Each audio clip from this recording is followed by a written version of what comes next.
Hey, this is Sky. Welcome to my YouTube channel. I hate being indecisive. Being indecisive can be a source of anxiety for me. I imagine for other people too. You know, when you're just sitting there kind of at the crossroads, wondering what choice to make. I like to be decisive. I like to know what I want. It makes my life easier for me. I feel like I can move forward more rapidly that way instead of getting stuck at silly choices. And I used to be a lot more indecisive than I am now. I've learned to be more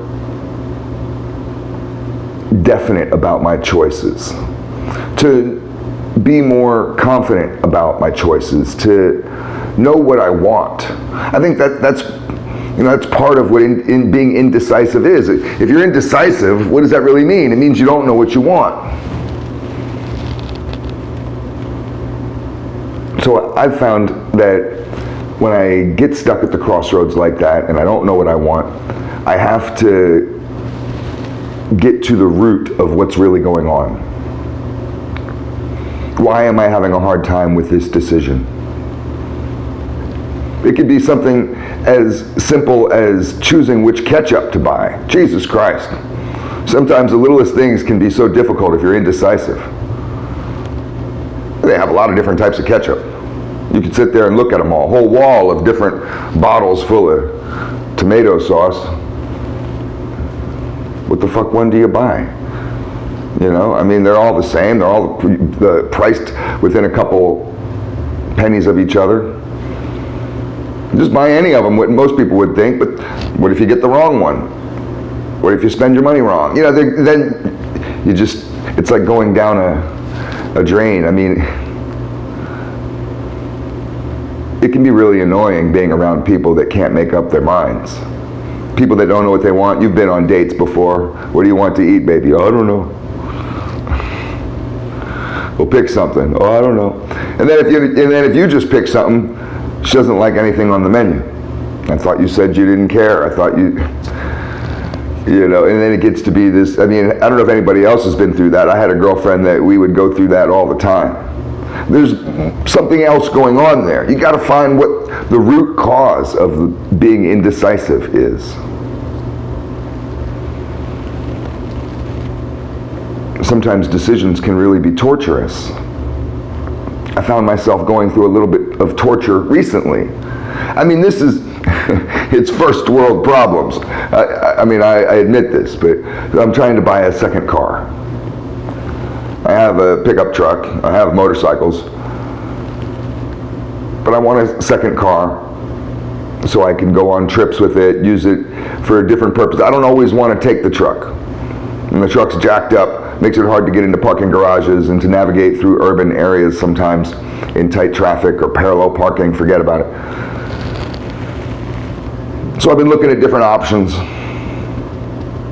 and it just opens a world of what to get. You know, I have a budget, so it's not like I'm filthy rich and I can just get anything, so you have to work within your budget, and I pick a handful of different types of cars that I like, but it got to be overwhelming. I've noticed over the last month. I just sold a Lincoln that I had, and I liked the Lincoln, but it was a piece of shit. A Lincoln LS, luxury sedan. Lincoln sucks. Fucking ghetto ass luxury cars. Maybe the old ones have a certain cool factor to them, but I'm kind of soured on Ford. And I wanted to get something else to replace that stinking Lincoln. I've been studying cars, obsessed with cars. This decision has really started to stress me out. Oh my God. Everything I research has got either reliability issues or everything that I want is too expensive, or it just got to be really difficult to figure out how to settle on something. And this is an important decision. It's a lot of money. Buying a car is expensive. You want to make sure you get the right one. Especially since I just came off a bad relationship with that Lincoln. You know, it's like I'm going into this next relationship like it's a gunfight. I'm really untrustworthy. I want a good car. I don't want another fucking stinking Lincoln. I don't want another piece of shit. So I kind of had to get to the root of what was really going on. Why is this so hard? I talk to other people about it and say, what cars do you like? And everybody has these lists of cars, and I noticed that I didn't have a lot of cars that inspired me, and I don't really like any of the new cars. You have to have a conversation with yourself and ask yourself, what's going on with you? Like a little counseling session. Hey, you know, how come this is so hard? Like you're talking to a kid. Sometimes you have to talk to yourself like that. Why are you having such a hard day, hard time with this choice? It should be fun. Looking for a car should be fun. Just turn into a nightmare. You're losing sleep over this.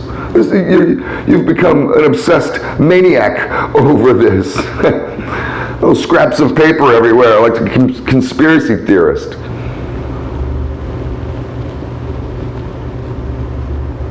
And I realized that I just didn't like any of the new cars. But that wasn't something that I was admitting to myself. I don't like any of the cars that are out. I don't like any of them. They all suck. They're all stupid looking. Don't like any of them. And that was the response I kept getting back.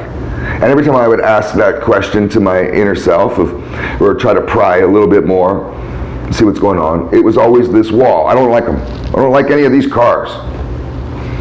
And I finally realized that I don't like new cars very much. I like old cars.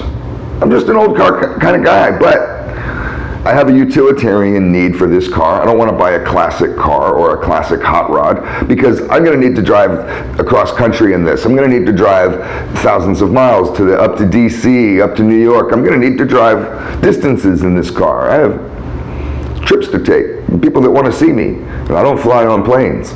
It's a whole other story.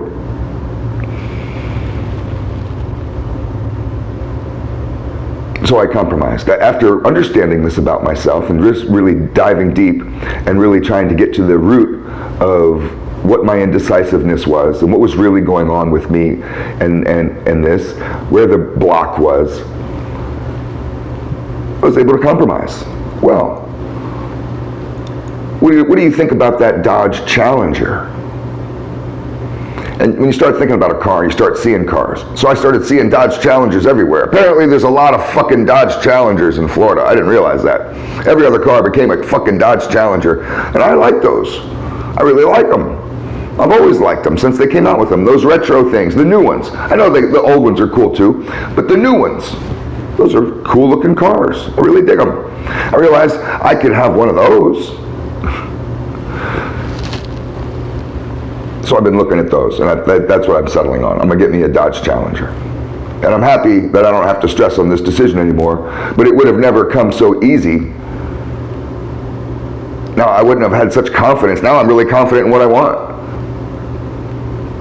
It wouldn't have come so easy if I didn't have that inner conversation and to sit and to really kind of dive deep. And the way that we do it, it's like peeling an onion. You may get a question. You may ask a question to yourself, what's going on? You can even imagine yourself talking to yourself. You know, what's happening with you, man? Come over here and sit down. And the first thing they might say is, nothing, don't even worry about it. You know, they may give you some kind of bullshit answer, kind of the stuff that you might give to anybody. You have to keep prying. Now, you know, ask another question, follow-up questions. You'll get to that sponsoring thought.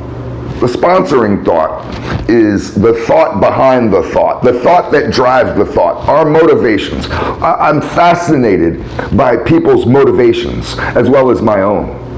It's just something from the streets as a hustler. I'm always trying to wonder, you know, figure people out and wonder what drives you, what motivates you, what gets you going, what made you do that, what makes you think that, what makes you so successful, what makes you so stupid. So when you're feeling indecisive, you're having those hard times making decisions, put the decision aside for a second and dive deep, have that conversation with your inner self. You can even separate yourself off and go into your office or into your car or somewhere else and have this conversation out loud like a crazy person. It's helpful to have a dialogue, however it works for you. You can write it down. Journaling is a really powerful way of getting to our inner self, our true self. For some reason, and this has been studied and people talk about this, when we write, a true version of ourselves really comes out. So that's an option, is journaling. And to try to find that sponsoring thought, the thought behind the thought, the root cause.